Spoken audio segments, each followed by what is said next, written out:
Praise the lord. ఈరోజు దేవుని వాక్యము దేవునికి విశ్వాసపూర్వక అంకితం. మేము ఒప్పుకొని చెప్పిన దానిని బట్టి ఒక స్థిరమైన నిబంధన చేసుకొని వ్రాయించుకొనగా మా ప్రధానులను లేవీయులను యాజకులను దానికి ముద్రలు వేసిరి. నెహెమ్యా గ్రంథము 10వ అధ్యాయము 1వ వచనము.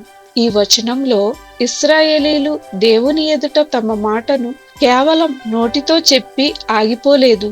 వారు ఒక స్థిరమైన నిబంధనను చేసుకొని దానికి ముద్రలు వేసి తమ అంకిత భావాన్ని ప్రకటించారు.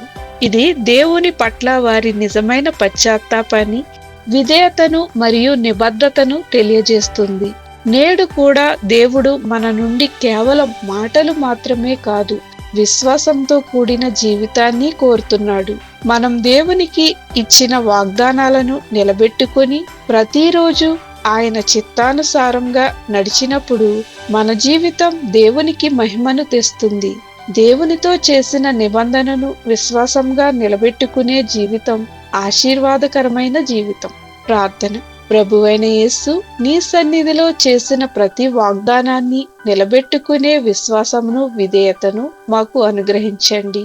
మా జీవితమంతా నీ చిత్తానుసారంగా నడిచి నీ నామానికి మహిమ కలిగించే వారముగా మమ్మల్ని మార్చుమని మా ప్రభువైన యేసుక్రీస్తు నామంలో ప్రార్థించుచున్నాము తండ్రి.